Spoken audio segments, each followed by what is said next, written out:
මේ 2025 සුපිරි අවුරුද්දක් බා. හිතපු වැඩ ටික ඔක්කොම සේරම ඒ විදිහට වුණානේ. ජොබ් එකේ ප්‍රමෝෂන් එකත් සෙට් වුණා.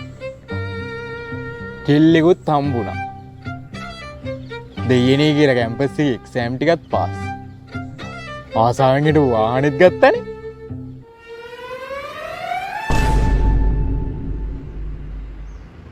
උඹට 2025 කොහමද බං? 2025 මටද? මොකද බං ඔබේ ඩොකියුමන්ට් වල කරලා දෙන්නේ? උඹ අස්තර අම්ම වෙන ජොබ් එකක් හොයාගන්න. මොකක්දනේ? ඔයා පුදුම විදිහට මාව ස්ට්‍රෙස් කරනවානේ. එන්නේ කොහොම එන්නේ කතා කරාම කතා කරන්නේ. මේක හරියන්නේ නැහැ. අපි මේක නතර කරමු. බයික් එක විකුණන්න හැදුවේ මචං. මේ දවස්වල සල්ලි ප්‍රශ්න. අනේ සර් මම ওই ජරා විකුණුවේ නෑ සර් කවුරුහරි බොරු කියලා තියෙන්නේ. අනේ සර් කූඩුවට දාන්න එපා සර්. හෙන විතරයි ගැහුවේ නෑ.